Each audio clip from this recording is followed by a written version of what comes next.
daily soccer podcast with the Global Sports Podcast Network. Well, hello, bonjour, ciao, ni hao, privet, hola, g'day, and welcome to Road to World Cup. Your pipe's out early today, mate. Oh, yeah. Your pipe's out too early.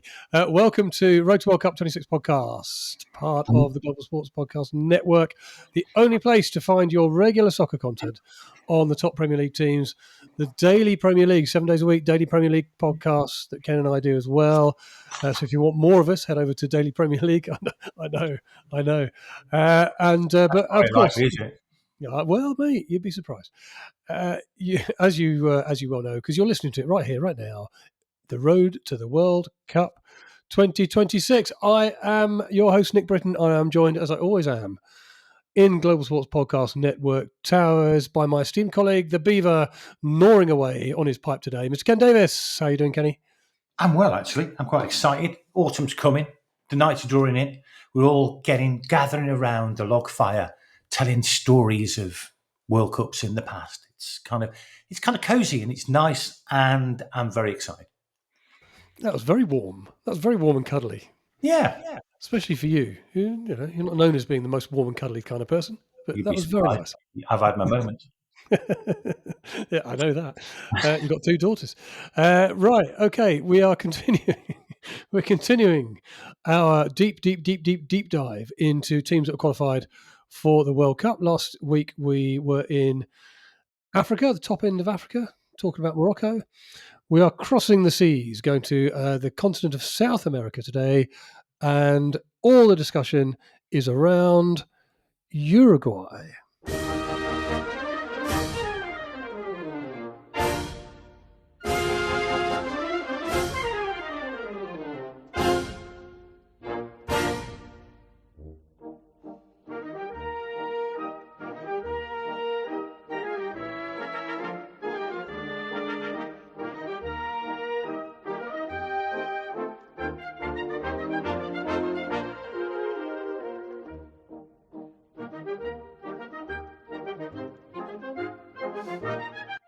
I can feel like I just let that run, actually. I like that. It's a really nice, jolly kind of... I mean, I'm looking outside and the storm is coming. We're expecting a storm here in the UK. And it's quite frankly, it's arriving, looking outside the window here. And it's raining and it's windy and it's not really nice at all. That was a nice, warming national anthem, Ken. No, didn't like it. No. What really annoyed me about the national anthem was the gaps. Can you just...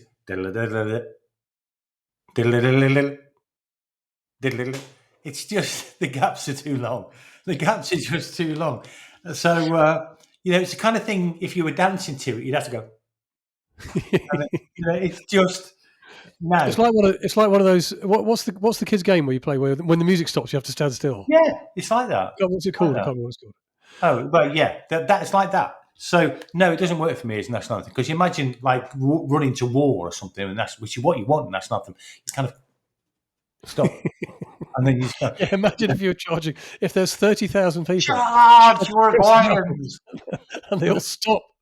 Yeah, and then you like to sit in target, aren't you? So no, it's not winning the World Cup and national anthems for me, I'm afraid. Disappointed, mate. I thought you'd be right on that. Right, okay. Sorry, I have to get over it now. Yeah, we are. We are, of course, going to focus on some World Cup news before we get going with the deep dive into Uruguay. Ken will bring you then the history of Uruguay in the World Cup. We'll look at 5 key players. We'll look at how they line up.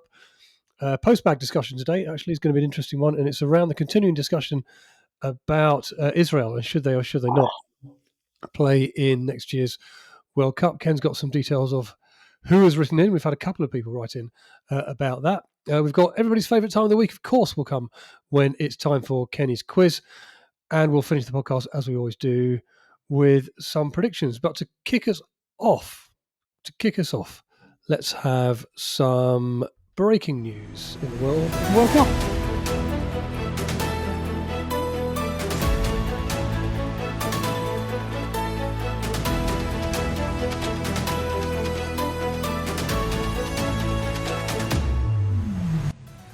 Yeah, I can always tell what mood Ken is in with how vigorously he shuffles his papers when the news music comes on.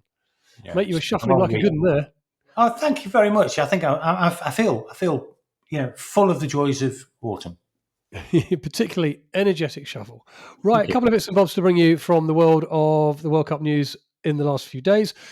And we talk a lot about ticket prices on the podcast because it's an interesting topic. Let's face it, we all want to know how much we're going to pay when we go and watch our teams next year. Some of the prices have been, well, in fact, all of the prices have been announced really for this year. And they've caused, as they were always going to do, because this is the same story every single World Cup, they've caused a storm because everybody thinks it's too expensive. They range the group games. Let me start with the cheap tickets. The group games, cheapest tickets for the group games are $60, which is reasonable. 40 quid. That's reasonable for a World Cup. I thought that wasn't bad at all. Reasonable. Yeah, I mean they are the kind of furthest away from the pitch. So if you're playing in San Francisco, are they in the stadium? Yeah, no, the $60 tickets in New York.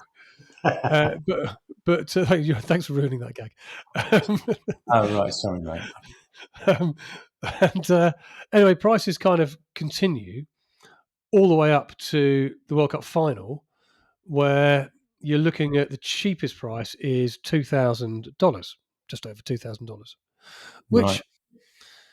Look, to be fair, that's really expensive for a cheapest price. Yes. That's really expensive, isn't it? Let's face it. Ridiculous. Yeah. And don't forget, folks, they're introducing dynamic pricing here. So if loads of people buy the $60 ticket, that $60 ticket is going to go up to about $80 or $90 pretty quickly, I would have thought. Resell them. I mean, is there a market in it? We could all buy a load of tickets for $60 and sell them for $75, retire on the proceeds. Well, you'd have to buy a lot of tickets if you're going to retire on a $15 markup. I intend to. Okay. Everyone. Good luck with that. I'm sure.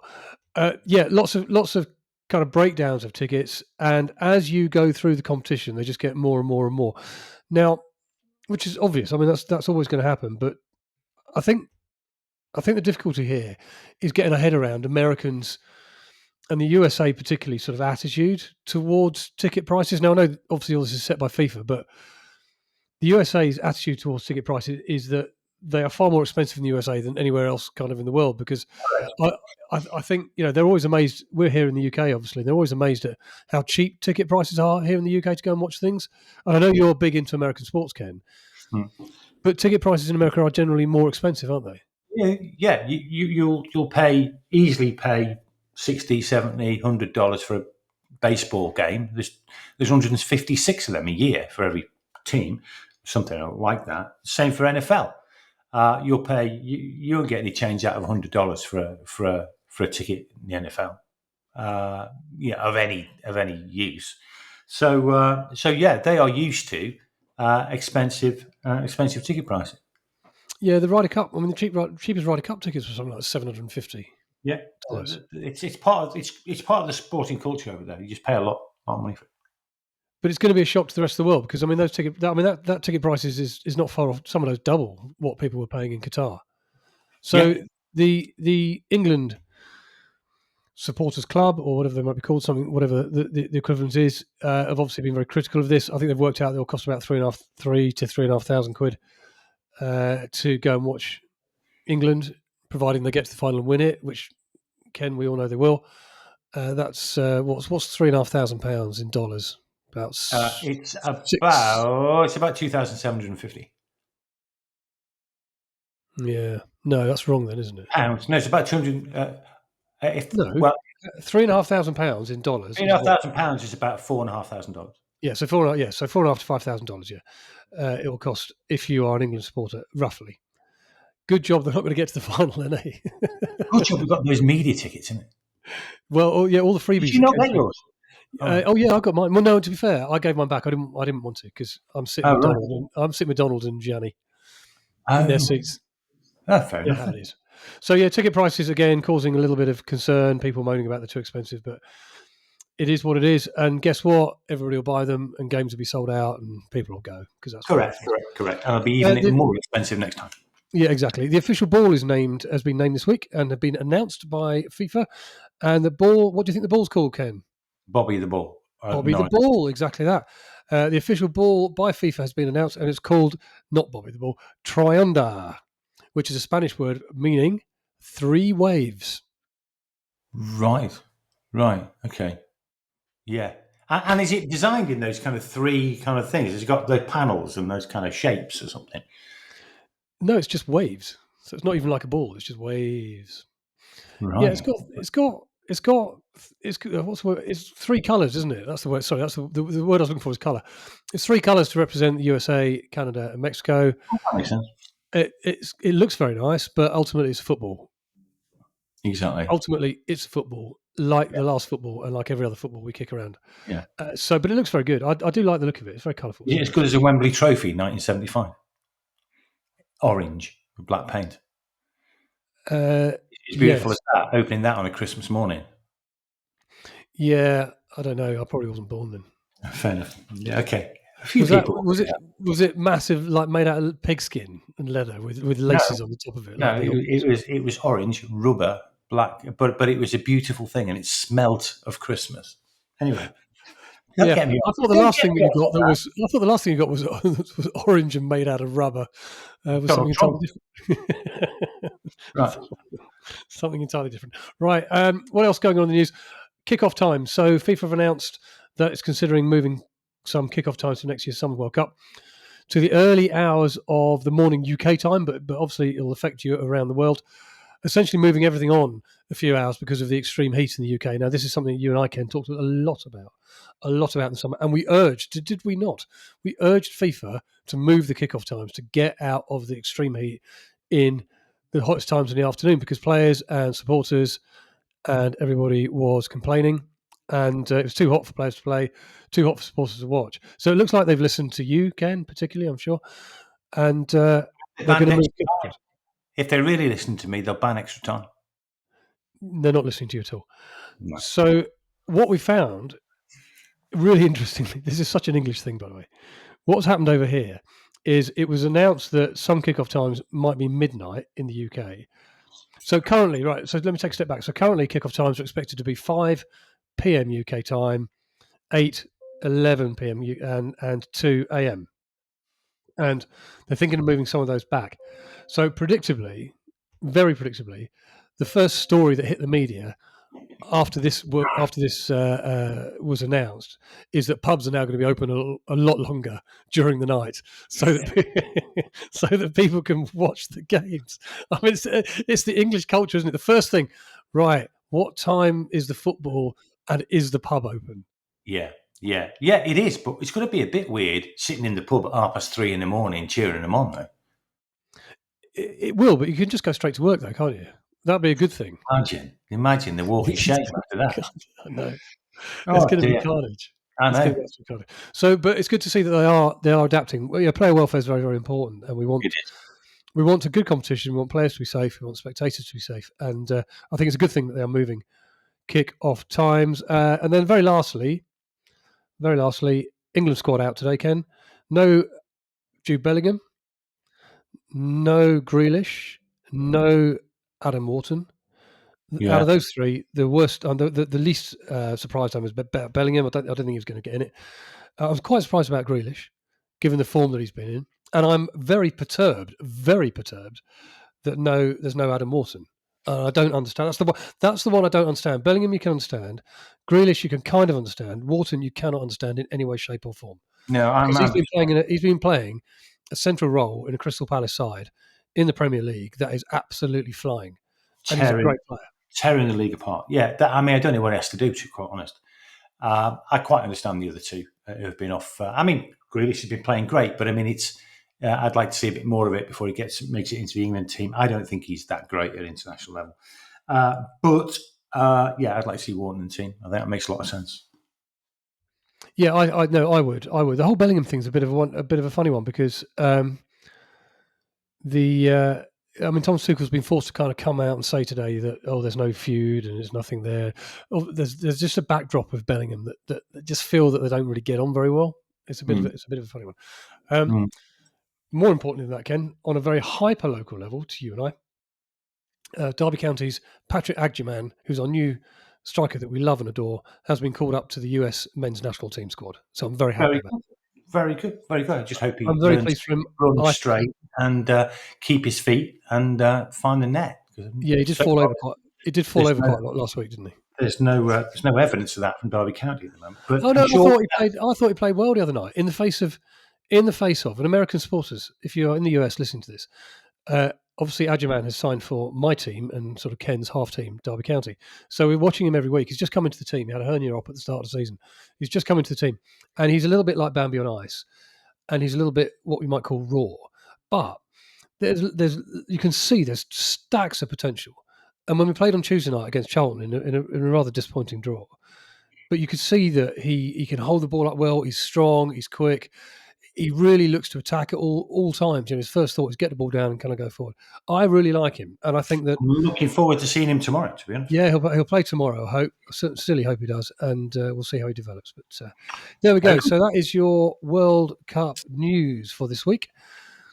Let's get into Uruguay then. And to kick us off, as we always do, just a bit of context to where we are at the moment. And Ken, you're going to bring us a little bit of history of Uruguay in the World Cup.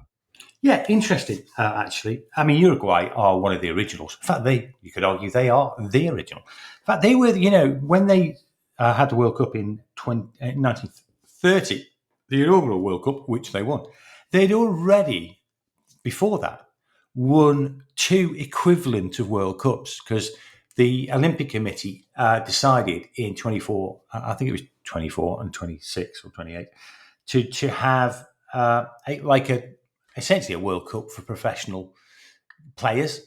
Uruguay won both of those. So when they started the World Cup in 1930, they were the obvious choice because they were the best team in the world. And guess what? They won it. So they won the first one. They also won in 1950 in Brazil. And essentially, certainly in the early stages of South American football, they were the powerhouse. Just to put that into context, the first game they lost in the World Cup was in the semi-final of the 1954 World Cup. 1954 World Cup. Now, just an interesting question, Nick. They won the World Cup in 1950. They beat Brazil 2-1 in the final in a game that became known as that Maracanazo because it was played in the Maracana Stadium. What do you reckon was the official crowd of that game? So it's played at the Maracana. I think you're looking at a World Cup final. I think you're looking at something like about 170,000. I think there'll just be a massive, massive amount of people in the stadium. Well, it's nowhere near 170,000. It was 173,850. Oh, I was so close. Close. No, I'm going to give you that one. That was the official paid attendance. Loads of people went in without paying. The unofficial estimate of the number of fans at that ground was over 220,000 people. 220,000 people haven't watched Derby in about 10 years. That in one game. That's absolutely astonishing. So you had 173,000 who did pay for tickets and 30,000 Scousers who didn't. 47,000 Scousers that went over there to all game. Now, you that's know a joke about Liverpool fans, by the way. Yeah, because they're renowned for getting in the grounds without buying tickets. Don't go there. Right. Now, you know what's interesting about Uruguay? Going full circle. So obviously they won it in 1930. They are the first team qualified for 2030. So they're already qualified for the 2030 World Cup, even though it's not being played in Uruguay.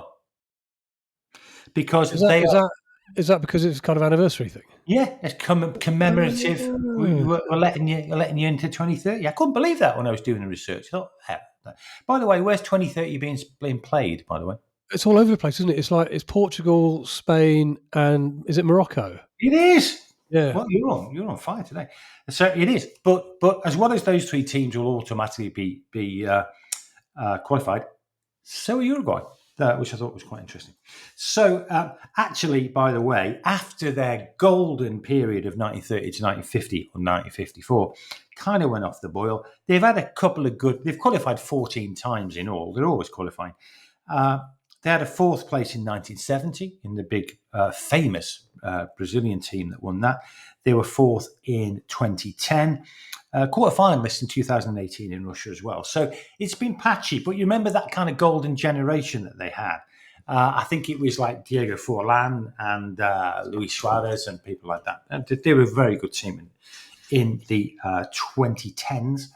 The form in qualifying for CONMEBOL or from CONMEBOL has been pretty good. They never really in any danger of not qualifying. Played 18, won 7, drawn 7, lost 4. They were ahead of Brazil, who finished in 5th place. Looking back over the last 10 games, as we tend to over 2024 and 2025, it's been okay. Played 10, won 3, drawn 4, lost 3. Losses to Argentina, no disgrace in that. Peru and Paraguay away. Victories against Colombia, Venezuela, and Peru in the return match. It's not been a fantastic track record. We all know CONMEBOL is pretty intense competition, so you have to be pretty decent to do that. But they are ranked, as we always finish with a good rank, don't we? We love a rank. They're currently 15th. They've always been a top 20 team, really, though they did spend 2015 to 2020 in the top 5, so they've always been right up there. But actually, at the start of the century, 1999, they were as low as 76th in the world. But since then, they had a very rapid climb. So by 2012, so 12 years difference, 13 years difference, they went from 76th to 2nd. I mean, that's a climb. Now, they've settled back down a little bit into the teens range, which feels about right, finishing 4th in CONMEBOL. So currently 15th, reasonable form, but a fascinating history. So that's the kind of background of Uruguay.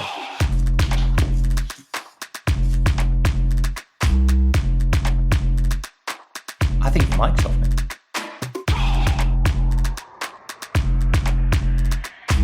Right. It's not. Wait for it. I love that little beat drop halfway through. Okay, we're going to have a look at 5 key players then that are going to superstar for Uruguay. And one of the joys of doing this podcast, people, is you look into these teams, you look into these countries, and you suddenly realise, oh, they're really good. They've got some really good players. And players that you kind of know and appreciate and recognise, you might not know which countries they play for. And I kind of come across some players who you go, oh, God, I know about him. I didn't know he was Uruguayan. No wonder they've been ranked 2nd or 3rd or 4th in recent years, even though, and are ranked 15th now. The 15th is not a bad world ranking at all. So we're going to pick out 5 players here. And as always, I always like to start with a goalkeeper. And the goalkeeper is Sergio Rocher. He's been the Uruguayan goalkeeper since 2022. He's been a regular in the sticks. He's got 34 caps, plays for Internacional in Brazil in Serie A. During the World Cup qualifying, he's had a good qualifying campaign. He's made 37 saves. He's only conceded 8 goals. Impressive. Impressive. An excellent shot stopper, very well known for his leadership, but he's not the quickest. So he doesn't play. He's a bit of an old-fashioned keeper. No sweeper keeping here. You won't find him rushing out of his goal playing like Edison or Allison or players like that. Yeah, as centre half. Yeah. Sweeper keeper. Yeah, just straightforward goalie. Kick it at me, I will save it. Thank you very much. But don't ask me to do much with my feet. Yeah, I'm a bit like you. I know, yeah, that's good. Yeah, I like that in a goalkeeper. He's the goalkeeper. The heartbeat and the superstar of the Uruguayan team is undoubtedly Federico Valverde, who is widely considered to be one of the best midfielders in the world. Plays for Real Madrid. He's a defensive midfielder. He's 27 years old, so very much in his prime. In fact, he's been Madrid's most used player in each of the past 2 seasons. Well, you don't get to see that, do you, without being an absolute superstar? Yeah, no, exactly that. Things aren't going so well for him this season, though. there's a bit of an ongoing debate. So Madrid have got a bit of an injury crisis at right back. And there's a bit of an ongoing debate about essentially should he fill in at right back because he can, but he's made it very clear to all and sundry that he doesn't want to.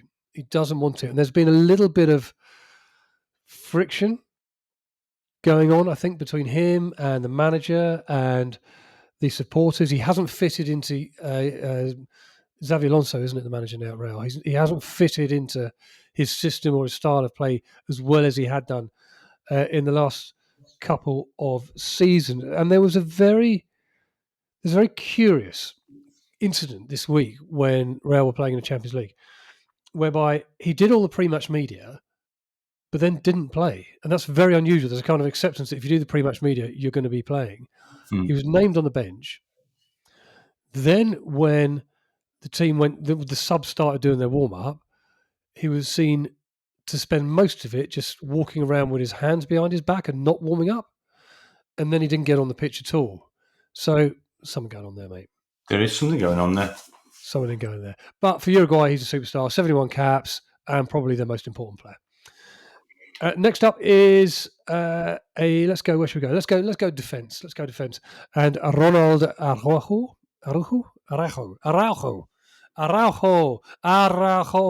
I think is the way to pronounce it.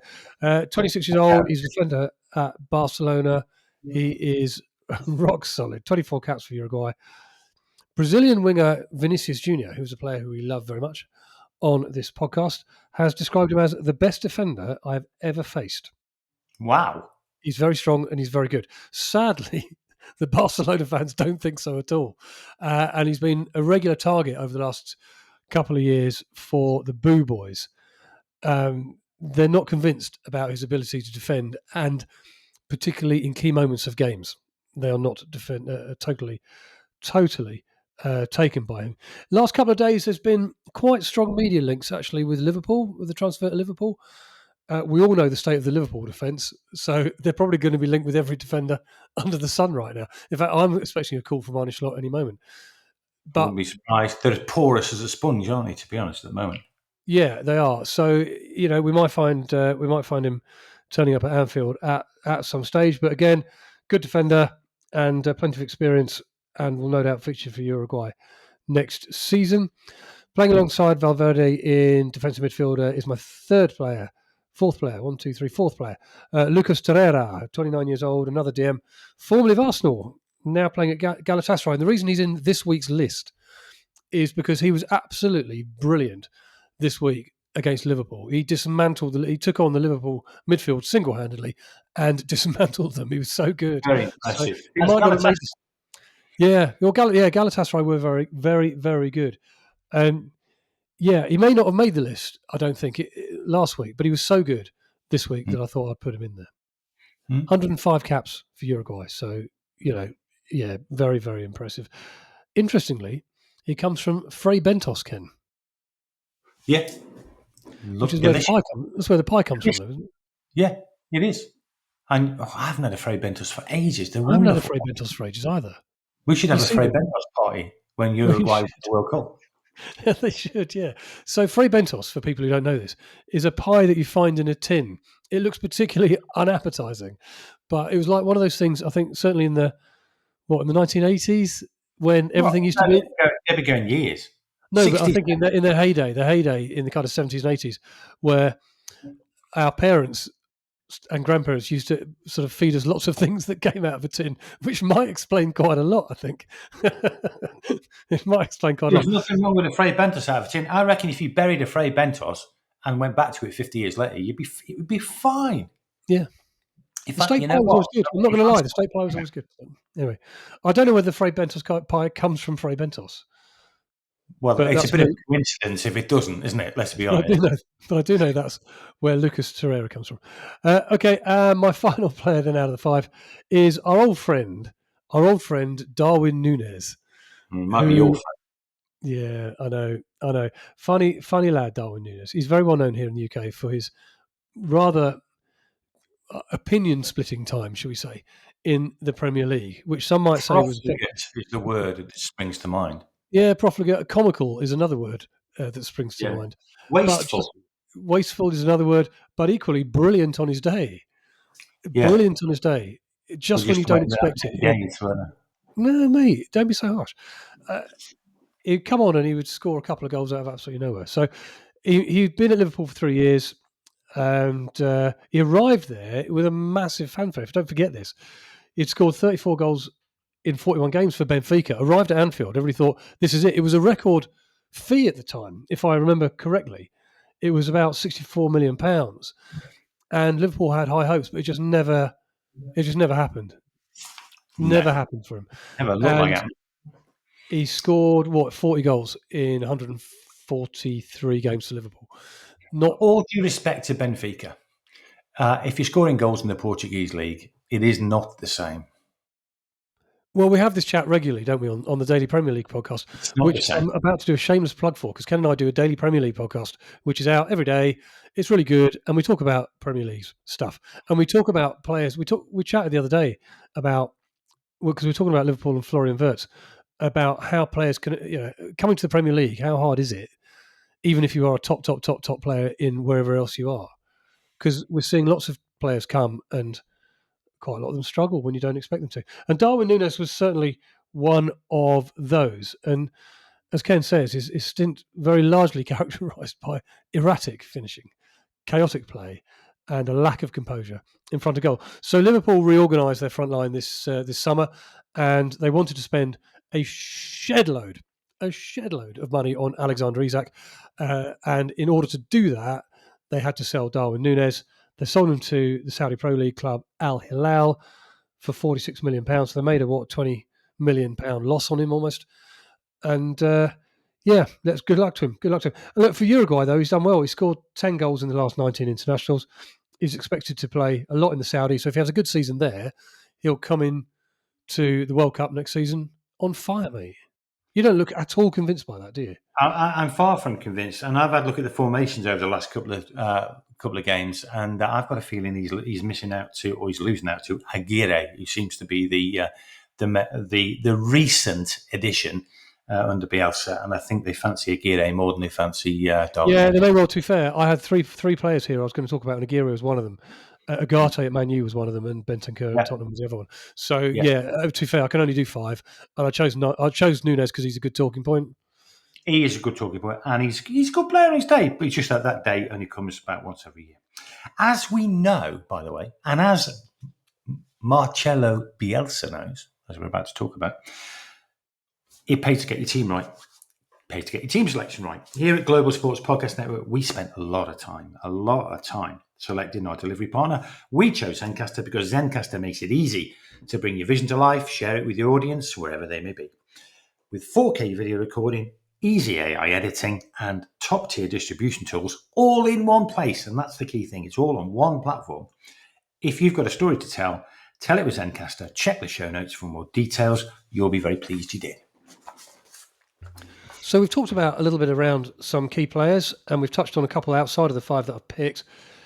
How do they line up, Ken? What sort of formation are we to expect from Marcelo Bielsa and his Uruguay team? I presume it's the same formation that he's played everywhere else he's been. Well, interesting. Generally, yes. The answer to that you don't know the answer to that, do you? Well, you don't know. I do. He's always a 4-3-3 merchant, Bielsa. And guess what? Uruguay traditionally play a 4-3-3. Looked over the last 5 games in terms of what their setup is. It's 4-3-3. Apart from one dabble into 4-2-3-1 territory in the 2-0 victory at home against Venezuela. Aguirre leading the line in the last few games. And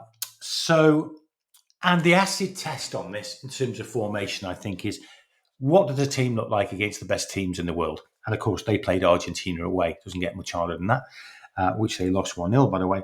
He played a 4-3-3. So I think we can, with confidence, say that Marcelo Bielsa will be playing a 4-3-3 in the World Cup. Okay, excellent. Right, we're going to move on. And before we move on to everybody's favourite time of the week, which is, of course, Kenny's quiz. Ken, I'm keen to get a sense from you. I'm keen to get your opinion on this because we talked last week around what's going on with Israel and a kind of growing lobby within UEFA and the UEFA countries in Europe to have Israel suspended from the World Cup. Now, there's been a bit of movement on this week. Gianni Infantino and FIFA have come out and said, look, it's not for FIFA to get involved in geopolitical discussions when it comes to football, and it's up to UEFA kind of to decide. UEFA, there's lots of talks going on behind the scenes about this, we believe, but nothing official yet. We don't know whether they're going to have a meeting yet or whether how formal it's going to be.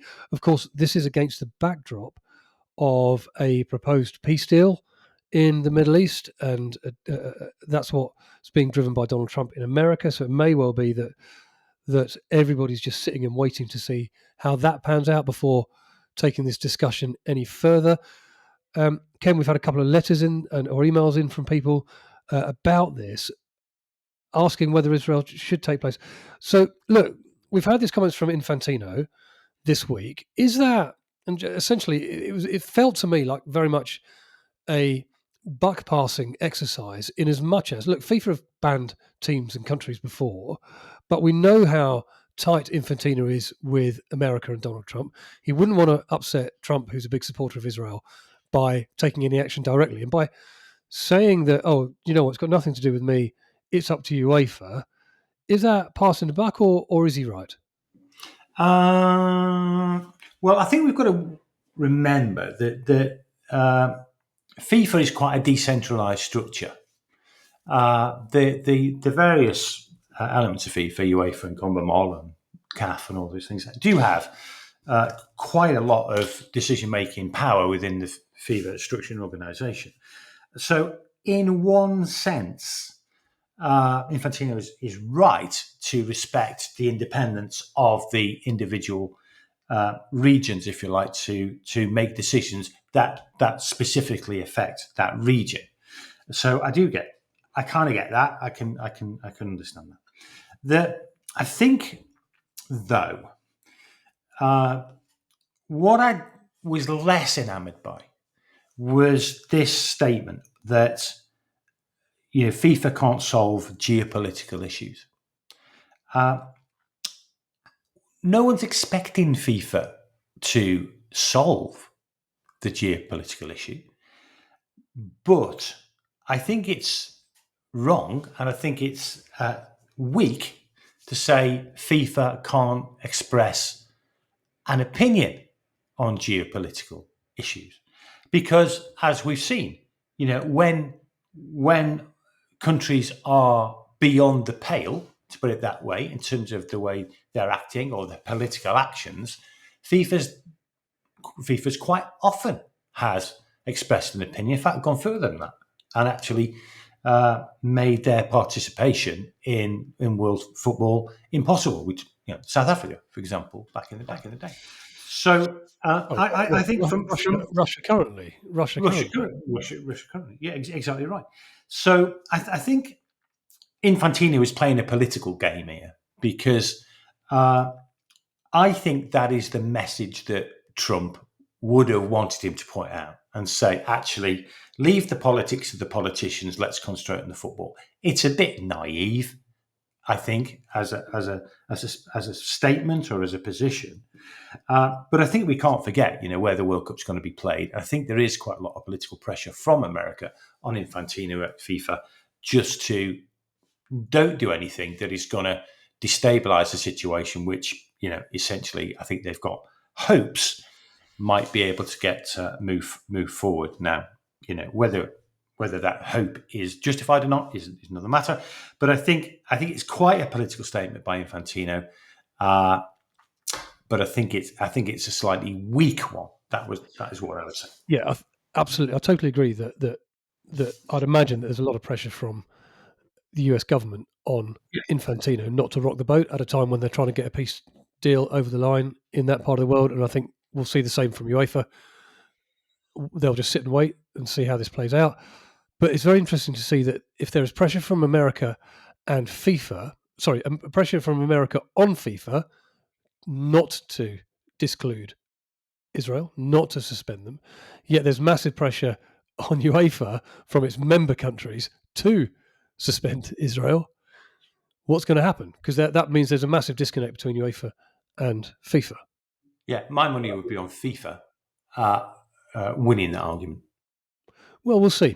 We'll see where that plays out. It's a very interesting talking point, and Yeah, it will rumble on. I mean, it may now just be off the agenda for quite a few weeks as we see how the political side in Israel and Gaza plays out. But it is something that no doubt a decision has to be made at some stage, and we'll wait and see what that decision is.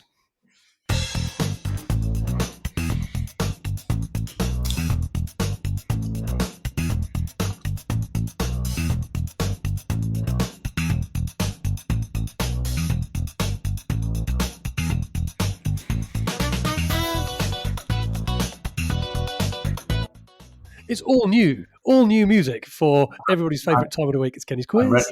I'm ready. Excited. Did you enjoy that? Because you've been moaning at me for months and months and months about the intro music to Kenny's Quiz. It was the worst. It was the worst music. Well, I've got new music for you now. Do you prefer that? Much prefer it. Thank you.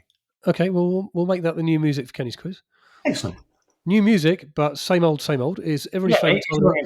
The performance, I'm afraid. Well, we'll see. At least Play along at home. Play along at home, everybody. Ken's looking particularly cool with his pipe in his mouth.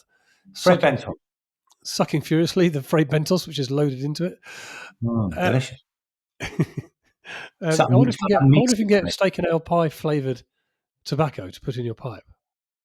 I tell you what about Fray Bentos is, so to go back onto it, there was a umami flavour. You know the umami flavour now that everyone keeps going on about. I've never heard of it. What's that? It's that meaty, salty glutamate, monosodium glutamate kind of taste. That is a big. People talk about it a lot now. It's the sixth or fifth taste. It's been classified like sour, sweet, and all that. There's umami. In fact, if you could put umami in a tin, you'd end up with Fray Bentos. Right. FYI. Okay. No, very good. And yeah, so two bits of update for you. First of all, the game where children stand still, when the music stops, that neither of us could remember the name of, is called Musical Statues, and that's right. And the second bit is Fray Bentos pies do indeed originate from the town of Fray Bentos in Uruguay, which is home of the Liebig extract of meat companies. That doesn't sound right. Anyway, there's a factory there that produced tin meats and pies for export to the UK. So there you go. I mean, food of the gods, to be honest. Yeah, nothing wrong with that. Right, Kenny's Quiz, people. Suarez used to be able to bite all the way through, including the tin. You could just bite the tin. Yeah, just eat it. I'm not going to open the tin or cook it. I'm just going to eat the tin. Like Jaws out of the James Bond film. Do you remember Jaws out of James Bond? I do. Massive metal teeth. He could open a Fray Bentos pie. Jaws good. Like a good one. Right, Kenny's Quiz. My inspiration this week has come from all around. 3 questions about Uruguay. Do join in. Shout the answer out at home to your mobile phone or whatever device you're listening to this on. And the first question revolves around a quote that's been taken directly from the FIFA website. Wow. When I was looking at Uruguay. And it is this. Marcelo Bielsa. Marcelo Bielsa? Is it Marcelo or Marcelo? Marcelo. It is Marcelo. Marcelo Bielsa loathes defensive football like Uruguayans loathe foreigners stirring yerba mate with a bombilla. So my question to you, Ken, is what is a bombilla? The quote from the FIFA website is Marcelo Bielsa loathes defensive football like Uruguayans loathe foreigners stirring yerba mate with a bombilla. And I hope I pronounced mate right. Yeah, well, I would imagine it would be bombilla. Bombilla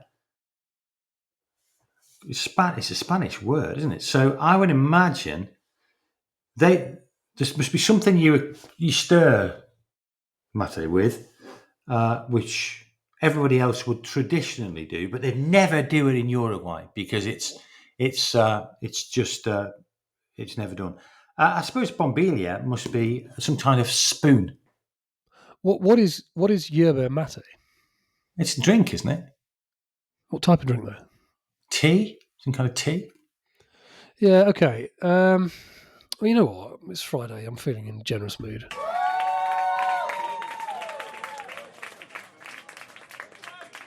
Yeah, I'm going to give you that. A bombilla is a metal or cane straw with a filter at the end, which is used to drink yerba mate, which is a type of herbal tea. Yeah. And the filter at the end of the straw prevents the leaves from being sort of sucked up and sipped along with the liquid.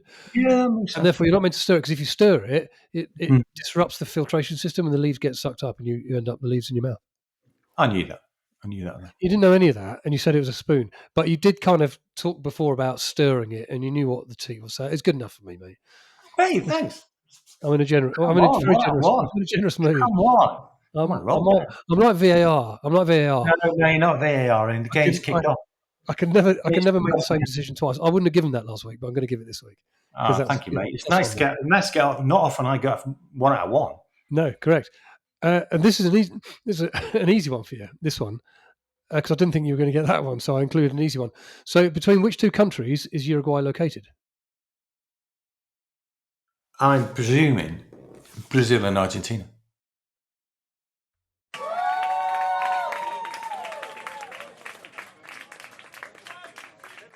I'll tell you what, mate. What? There's one to go. You could get a full house for the first time ever.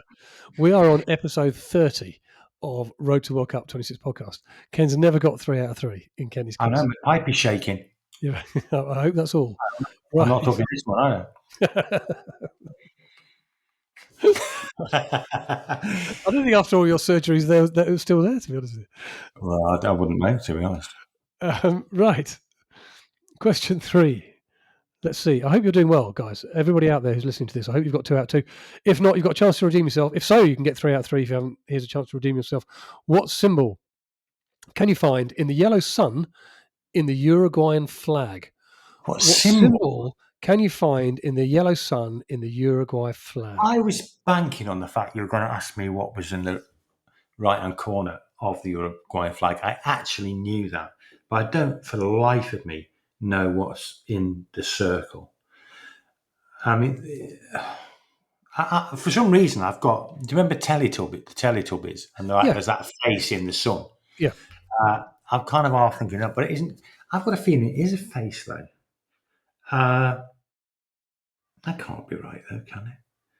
I'm going to say a face, a human face. Now, I can't hear that, Nick. I don't know whether you've got that, whether I've got that right or wrong. You'll have to tell me. Mate, you've got it right. Yay! It's a human face. It is, and it's. I don't know. I don't know what else you thought it was going to be. You know, you said at the start of that answer, "Oh, I know what's in the top right of the European." What? There isn't anything else. No, but I can picture the flag. I've not seen it. I never do any homework for these things. I can picture the flag with the sun's rays coming out. But I didn't. I thought for some reason it could be a shield. No, it's a human face, mate. It's a human face. Yeah, but it's red. It's blue and white stripes. Yeah. And then in the top left-hand corner, it's a sun with a human face. Uruguay are my favourite FIFA World Cup team now. After that, I'm going to play this again because this has clearly changed your entire life. Yeah. Though I can't hear it, but it's still great. So that's new music for Kenny's quiz. New music for Kenny's quiz, and it's bought him unbelievable luck because he's got 3 out of 3. And I hope there's no luck involved. You used the word. To be fair, I shouldn't. I've learned my lesson here. I'm not going to give you an answer now that you get wrong because I shouldn't have given you spoon because spoon was the incorrect answer. So don't get too cocky. Right, before we move on to having a look at Marcelo Bielsa, a word, Kenny, if you would, from our sponsor. Yeah, I will gladly give you that because I'm feeling very, very pleased with myself. The Global Sports Podcast Network is partnered with Bioniq, the world's most personalised supplements, because your body is unique. My body is certainly unique today because without knowing what deficiencies you have, taking off-the-shelf supplements might mean that you're not getting enough of the nutrients you need. You may be getting too many of the ones you don't need. So Bioniq actually provides you 100% tailor-made supplements for you, designed to deliver precisely what your individual body needs, exactly right level. So click the link on the show notes, use the code GSPN2025. You'll get an unbelievable 40%. I said 40%, 40, off your first purchase. Okay, Thank you very much indeed for that. Right, okay. We are going to finish the last bit of the podcast by doing two things. Firstly, having a look at the manager and then predicting where we think Uruguay will finish in the World Cup. Difficult prediction, I think, for this one. Very difficult prediction. But let me talk about, first of all, why are you making that face? I don't think it's that difficult. Oh, I just thought you had constipation. Having said that, I'm on a roll, aren't I? Nothing's difficult for me today. You're on a roll. You've got a joke about that. You've got a very long-running joke about that, which we're just not going to do now. Right, okay. So we're going to have a look at the manager for Uruguay, and it's my favourite manager. It is, of course, the legendary Marcelo Bielsa, and he is probably my favourite manager going into the World Cup next year. Why? He's a guy we know well in the UK from his time at Leeds United. He is high action, high press, attack. He is known as El Loco, which in real term is known as the madman, and he's just fabulous entertainment. He's fabulous entertainment to the point where when he arrived at Leeds, he ordered his players to pick up the litter around the stadium for 3 hours to illustrate how long it took supporters to save up for a ticket, to work for a ticket. He put his bed in the office at Ellen Road so he could sleep there because then he could work more. He would pour up to over 100 hours of video for every single game. Not only that, and you remember this, Ken, he used to spy on teams. So there was the Spygate was involving our team, well, my team anyway, not yours. My team, Derby County, where ahead of a game against Leeds United, we found somebody spying in the bushes at the training ground with a pair of binoculars, and it turned out it was one of the Leeds training staff. Absolute disgrace. I mean, I see nutters. I mean, so the sense, and then it turns out that they did it for every game. So every single time you played Leeds, when you were training, Leeds would send one of their staff to break into, well, maybe not break into, but certainly hide around the bushes at the entrance to your training complex and spy on you during training. It is weird. He has got a mad professor air to him, hasn't he?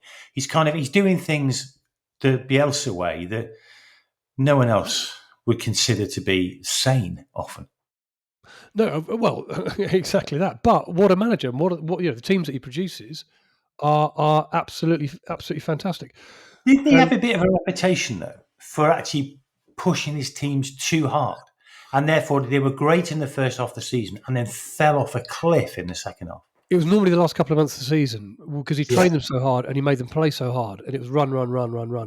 That certainly when he was at Leeds, they suffered a little bit from that. Yeah. A little Injuries bit of burnout. and fatigue and all those good things. So, I mean, they did get to the playoffs under him. Oh, yeah. They were very, very, very, very famously beaten by Derby County in an epic game at Ellen Road. And which is the first time in the Championship where a team had lost the first leg, because we lost the first leg at home, and then gone on to win the second leg to get to the final. But it was a joy to watch. He is the second foreign manager to qualify Uruguay for the World Cup. The first being Juan Hoberg, who was also an Argentinian manager in 1970. But when he takes Uruguay to the World Cup next year, he will become the first manager to qualify for the World Cup and manage the team at a tournament with a third different nation, which would be an extraordinary feat. So his qualifying has been good. He's played 29. He's won 15, drawn 8, lost 6. I just think, I mean, he would sit on his bucket, wouldn't he? He would sit on his bucket on the touchline, and everything about him is crackers, but the football that he played, I love him. I mean, Pep Guardiola once described him as the best coach in the world, if you remember that. Mm. And that from Pep Guardiola is something else. If I would say vast majority of players who play under him think he's unbelievably brilliant. And I've read loads of quotes this week when researching this from players who say he's changed my game, he's developed my game, he's been the best coach I've ever worked for. Loads of players say that. Yeah. Some don't, some that he's bombed out don't. But he's a great manager, and I think he's one of those managers that adds so much to the game of football. He is, to me, like the footballing Einstein. He's you think there's a genius in there. But like many geniuses, I think he's on, I was about to say on the spectrum. I think he's got his very own spectrum. He's got a spectrum no one else is on. He's got that genius, I'm going to do it my way, and it's very very idiosyncratic. You won't have seen anything like this before, but you know what? It works. And hey, the game, the sport, the world needs more people like Marcelo Bielsa. Make No, it it more does. interesting. No, it does. It does. So, yeah, I think it's great. I mean, look, I mentioned a moment ago that Uruguay would be the third team he's taken to the World Cup. In case you're wondering which the other two were, it was Argentina in 2002, and then he was manager of Chile in 2010. It was a good team then.